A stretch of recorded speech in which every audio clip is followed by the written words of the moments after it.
Alright, welcome back. Hope everyone's having a lovely day, a lovely night wherever you're from. And real quick before we get started, as always, I want to give a lovely shout out to the channel members on this channel.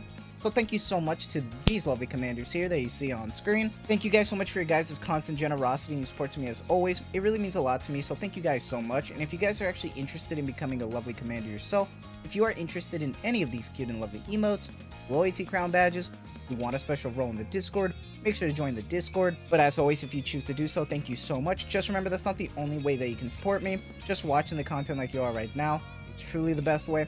Liking, subscribing, and commenting, everything really does help, so thank you guys so much. And for today's video, I apologize. I know it's been a few days, but I honestly haven't been feeling great since my last upload. I started feeling really weak, and I still feel weak, but I feel a lot better than yesterday, so I can try to get an upload in. I still have plans to do pulls for E-Leg and do testing and all of that, but honestly, after, I don't know, because I don't know if I'm going to start getting worse and start getting sick. So if I start disappearing, hope you guys understand, because I am actually getting sick. Unfortunate, but I just want you guys to know. But with that out the way, we did have the summer update, and with the summer update, we got the new batch of treasures after so long. I have some thoughts on it. I'm going to talk about that at the end, but I do want to talk about all the treasures and then give my personal priority. Now, that being said, I'm going to be talking about this from a PvE standpoint, and it's interesting right now because I'm going to be honest, with these launch of treasures, I honestly feel kind of underwhelmed. I'm going to be 100% honest. Like, we wait so long for just such little changes. Now, I'm going to go in order here and talk about the treasures, but I'm going to skip Julia because I want to come back to her, because we're going to talk about her last, because we're also going to use some testing that Sephi did on Twitter and just talk about it some more, because hers is the most interesting in my opinion. So let's get started and let's talk about Poli's Treasure. So Poli's Treasure, honestly, is kind of a surprise, but with her phase 1, what's interesting is that they didn't even change her attack up, which, I'm gonna be honest, it could use a boost. 5.46% is not much, so the fact that didn't change is kind of interesting. What they added though is called Police Badge, and this activates when entering battle and affects Self. Police Badge creates a shield equal to 100% of the caster's final max HP for 10 seconds. This is her skill 1, so this got a new boost which gives her a shield as soon as she enters, which is interesting. Now with her phase 2 on her burst, this is where we see some interesting changes. So on her burst, they changed it from 22.27% of the caster's final max HP for the shield. It still lasts 10 seconds, but now it's 40%. So a decent boost. They kept the attack up at 44.55, but then they added this new thing that affects Self if in Police Badge status, and you gain indomitability for 5 seconds and removes the Police Badge. So on burst, you lose the skill 1, but what is indomitability? So indomitability is basically when you're hard to defeat or hard to kill. So you almost get invulnerability for 5 seconds, which I'm gonna be honest, for PvE it's kind of like whatever. For PvP in the old meta, from what I remember, she used to actually be there back in the day. I don't know anymore. Maybe this is gonna bring her back into the spotlight a little bit. I have no idea, but this would benefit her the most in PvP. Now with her phase 3, that's a good boy, and affects Self. Everything is pretty much the same here, except activates when Police Badge ends. So after you burst and you lose your Police Badge skill 1, what affects Poli is that now she gets continuous recovering of 5% of the caster's final max HP every 1 second for 5 seconds. So for PvE, it's kind of whatever, but maybe for PvP I could see something being used here. Now, Firestarter, which is Tove's treasure, is the one that I was already using. This one I already invested in, and I actually got to phase 2. I don't have phase 3 yet, but either way, this is probably going to be the top treasure recommendation. To me, it's kind of funny when we're talking about this, because even though you have to do all of this just for a tweak in the kit, that any other gacha game would go in and fix the kit. I'm just saying, you wouldn't deal with RNG, you wouldn't deal with more materials, you wouldn't wait for 6 months for underwhelming kit changes, rather than just a tweak. I'm just saying, sometimes these treasures are so pointless because all it is a tweak.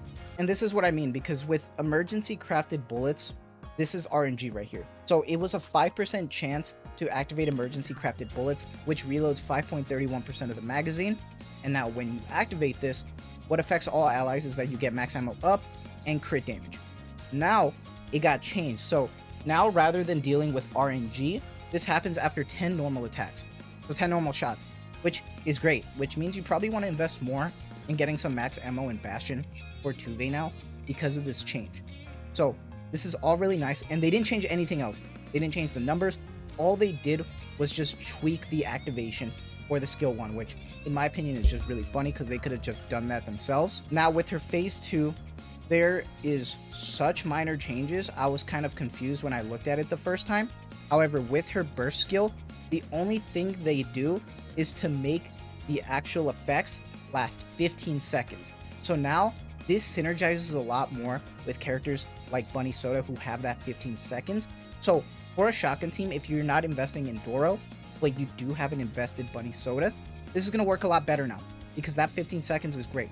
That's going to synergize a lot better and to take advantage of Soda Bunny a lot more.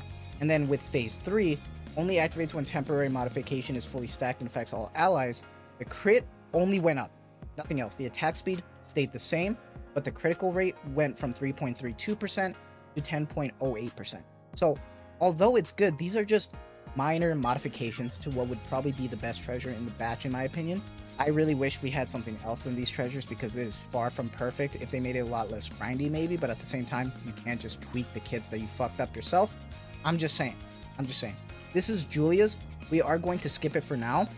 Let's talk about Baze, because Baze is wholly just dedicated to PvP. Now, there is some cope with some, heals maybe for PvE, but honestly, neither Poli nor Bae got changed in terms of their burst.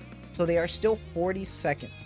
So, in my opinion, worthless for PvE, because it's not worth just having off burst. There's plenty of other teams that you can deal with, but that's just me.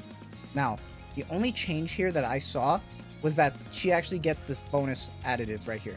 Activates when performing full charge in attacks and affects all allies except herself, and recovers 4% of the caster's final max HP. It's interesting that they didn't even up anything else. And then for the phase 2, the skill 2, the only thing that happened here when I was just looking at it, which I was also confused about, is once again, activates when entering burst stage 1 and self's cover has been destroyed and affects self.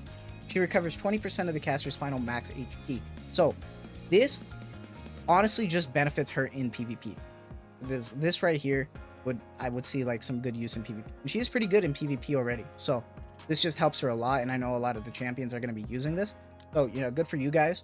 And when we're talking about the burst skill first winner, they changed this, so she still has this affect self, this cover max HP over here, and the damage taken. This hasn't changed. However, what's changed now is that affect self if self's cover has been destroyed, you rebuild your cover with 20% of the HP and activates once per battle.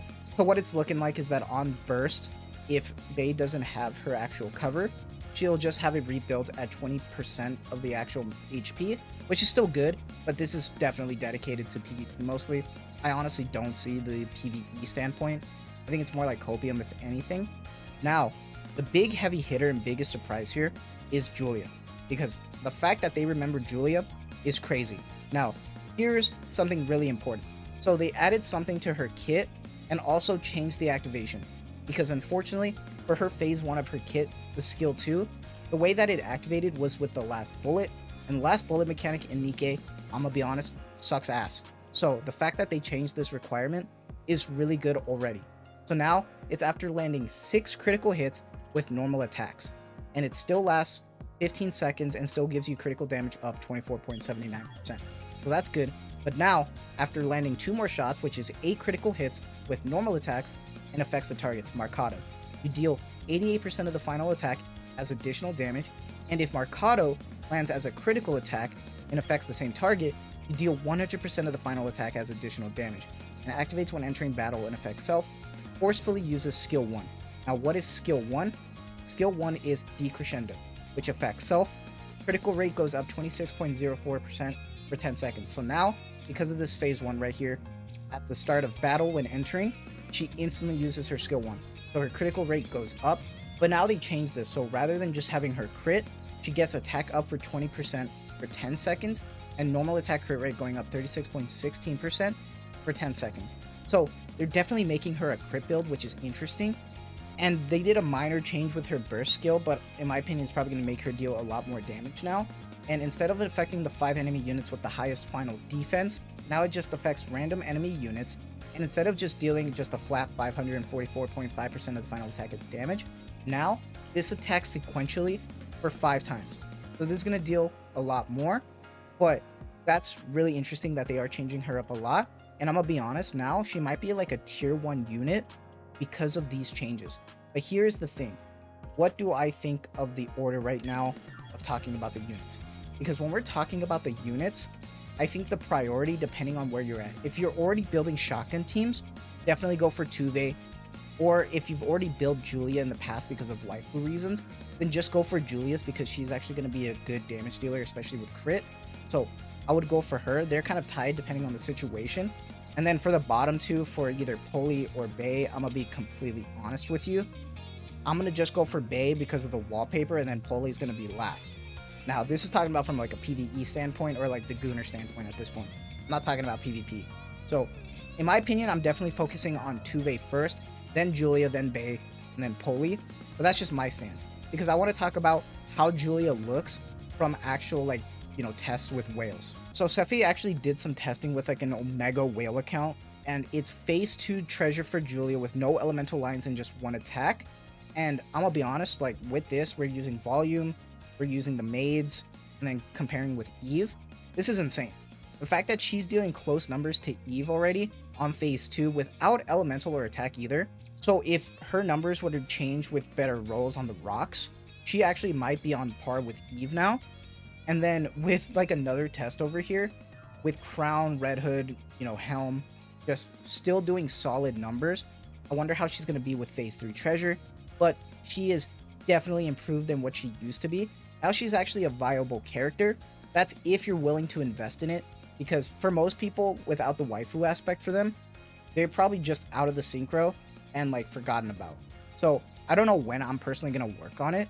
So it might be a while, but it's glad to see that she is actually like one of the best working treasures right now, so that's great. I honestly don't know how to feel about the treasures in this game still, because we wait for so long for some underwhelming tweaks at times. It's great to see the changes for the characters to bring them back in the spotlight for like Tove, for Julia, but at the same time, these are just tweaks that could just be changed like for the game itself.